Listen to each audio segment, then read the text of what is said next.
ciertos temas relacionados con lo que vamos a hablar, ¿no? Que es la evolución del pensamiento neopagano a través de la historia.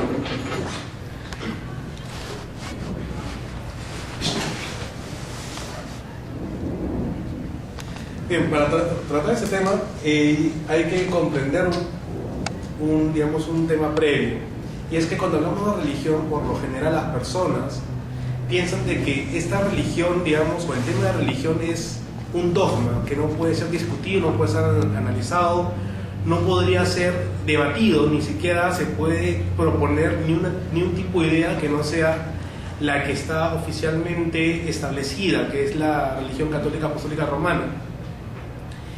Pero en los últimos 2 siglos, estamos hablando del año 1800 y 1900, empezó a haber un desarrollo con respecto al pensamiento científico y pensamiento filosófico, teniendo una estructura y un orden. Y recién, a mediados del siglo XX, tenemos, digamos, conceptos, definiciones, parámetros para poder calificar una religión de otra. De esta manera, digamos que la universalidad que tenía la religión católica en el mundo occidental cambió radicalmente, admitiendo también a otras religiones como sería el budismo, el hinduismo, shintoísmo, madeísmo, la santería, ¿no? Los orishas y otros temas, digamos, temas filosóficos o religiosos que estuvieron en boga en esas épocas. Para poder comprender cómo nació el tema de la religión, sin que suene a un tema, digamos, de crítica hacia el pensamiento católico, es entender el origen de todo. Ya este proceso o este trabajo inductivo se le conoce como hermenéutica, es la filosofía en la cual considera la investigación de los principios u origen de algo. Para entender al ser humano desde el comienzo de la historia, cuando este ser empieza a ser racional y se reconoce a sí mismo como un ser individual de los demás y que tiene acciones diferentes a otros y que cada uno va a tener una habilidad, una capacidad en su entorno para poder transmitir esa información, para poder compartir el conocimiento primario que está obteniendo de su entorno, empieza a crear algo que llamamos lenguaje. Este lenguaje oral o mímico o simplemente fonético entre sonidos va a intentar generar significados y significantes.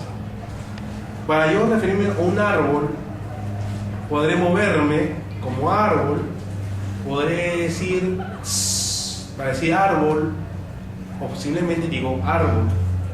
No importa qué palabra usemos, esa idea va a contener el significado, con el significante que se refiere esa estructura de madera que crece, humedece y que tiene hojas. Cuando las ideas han planteado los significados y los significantes, debe haber un registro para que no se pierda esta información. A través de la historia, el ser humano empezó a plasmar esas ideas en gráficas, no como tenemos acá nuestro primitivo, sino el caballito, para poder generar, digamos, imágenes que reflejen la información de la actividad que estaban realizando o qué actividad deberían realizar.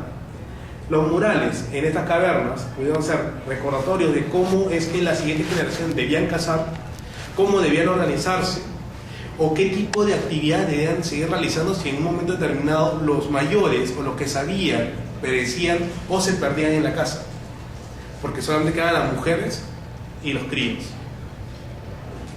Más adelante, cuando este sistema de lenguaje y comunicación escrita o ideogramas se fueron ya masificando, digamos, no masificando, sino perfeccionando, una élite que llamaríamos los sacerdotes cultivaría esta información con la finalidad de plasmar no solamente las actividades o la cronología que tenían, sino también los hechos más relevantes de su historia, en este caso sus leyendas y sus mitos. Como podemos ver ahí a Tot con una diosa egipcia. Posteriormente se masifica para que el resto de personas puedan aún transmitir la información y no se pierda esta información. De ahí nacerían los alfabetos, que es alcance para el Vox Populi, y finalmente lo plasmarían en diferentes temas, ¿no? O sea, en roca, arcilla o papiros. Cuando ya tenemos las ideas de significado y significante, tenemos las expresiones, tenemos digamos, el contexto de este mundo de ideas en el cual yo reflejo tanto cosas tangibles como elementos intangibles, como pueden ser las emociones, pueden ser también las ideas abstractas de algo, como lo bello y lo feo. En este caso, la primera concepción que digamos, el ser humano quiso plasmar era este fenómeno natural de cuándo hay luz y cuándo hay oscuridad. ¿Qué simboliza la luz y qué simboliza la oscuridad? Ambas formas, que le vamos a llamar entes, van a tener una relevancia, digamos, en la humanidad para determinar sus actividades, sus secuencias y sus creencias. En este caso, el ser humano, para darle una personificación, va a agarrar esta oscuridad y le va a dar, digamos, cierta voluntad o inteligencia para poder gobernar en su mundo, y que va a luchar contra este grupo de personas, ¿no? Que es el grupo de la luz. Entonces la luz y la oscuridad siempre están en lucha, y tiene que ver con los efectos del día y la noche, siendo el atardecer el punto de la batalla, o siendo el amanecer el punto de la batalla en que gana uno o vence el otro.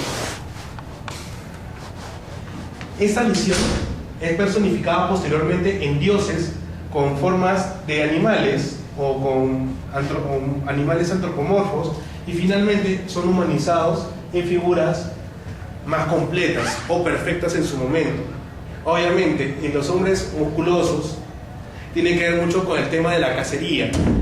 La humanidad, para poder tener una buena caza, tiene que tener una persona o un individuo debidamente formado, y de ahí viene este canon que va tomando estas divinidades.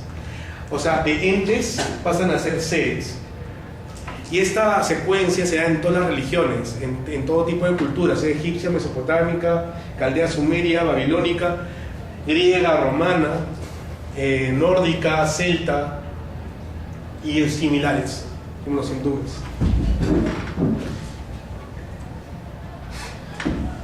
Entonces, cuando la civilización del ser humano en diferentes regiones, según su calidad de vida y su ubicación, genera en ellos una formación de civilización o sociedad, estas poblaciones van a tener diferentes visiones.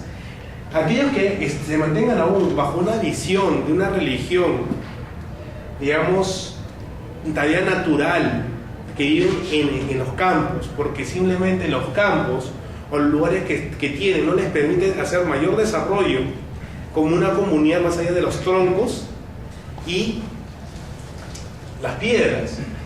Entonces simplemente esos mundos van a tener a una visión filosófica, una visión de la vida, en el cual el mundo de los sueños y el mundo real son uno solo, donde los espíritus de la naturaleza están habitando, como suele ser en el shintoísmo.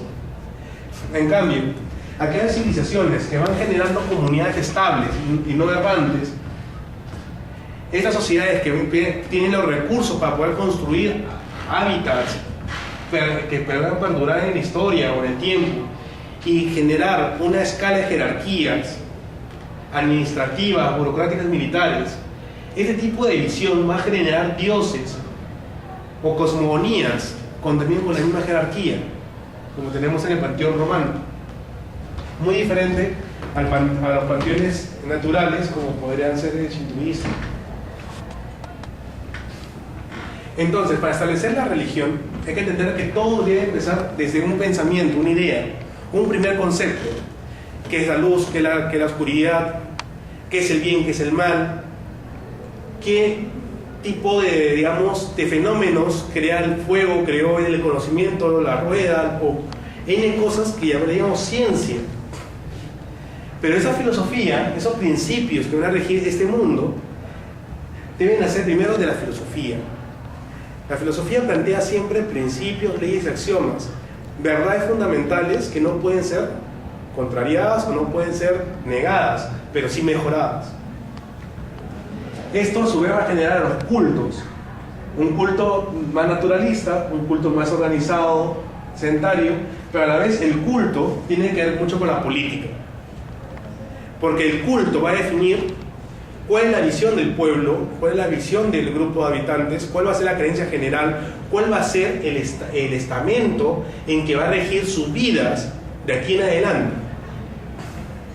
Cuando este tipo de cultos, que pueden ser diferentes regiones, se van organizando por tener temas en común, gracias a este tema político, van a hacer que cada región encuentre similitudes unos y otros, por parentesco, por los viajes, por uniones.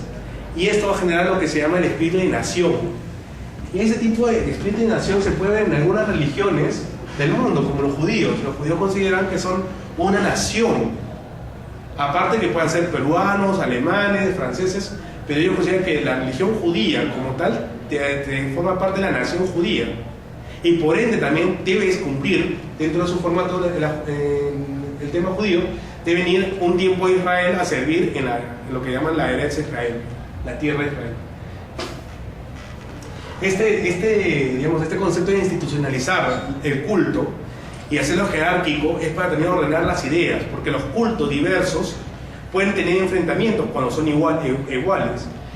Cuando se institucionaliza una religión, como la religión católica, había diferentes cristianismos, vino el emperador y dijo, bueno, todos se van a uniformizar. Se hace el concilio de Nicea, se establece cuál es la Biblia, cuál es el dogma, cuál es el principio y se acabó.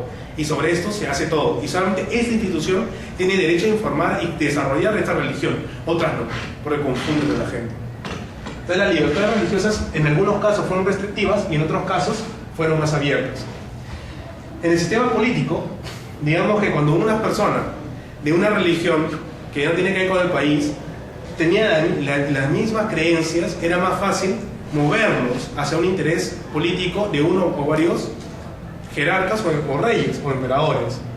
Y cada uno movería sus influencias, como el cristianismo. Actualmente son el 33% del nivel mundial, los musulmanes son 20%, hindúes 13%, budistas 5-6%, otro tipo de religiones, en el cual tenía incluido el neopaganismo, es el 13%, y gente atea y no religiosa o laica es 14%. Entonces, cada uno va a mover, digamos, una influencia. En la Edad Media, en el año 1100, no, el año 1000, empezó con las cruzadas, con los templarios, y eso aprovechaban que tenían una cantidad versus otra cantidad. Acá se luchaba por idea de luchar por una religión, no luchar por una tierra o por intereses económicos o por el oro que había.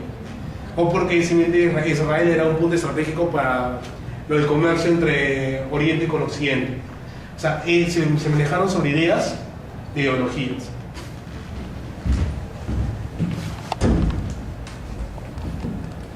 Entonces, comprendiendo de que todo tipo de religión nace en una filosofía, posteriormente pasaría a ser un culto y luego termina siendo una institución, ¿en qué momento, digamos, de esta visión, digamos, si la religión suele ser restrictiva con el conocimiento, ¿en qué momento pasamos a la ciencia? ¿En qué momento llegó la ciencia al ser humano que ya estaba conforme con un mundo divino?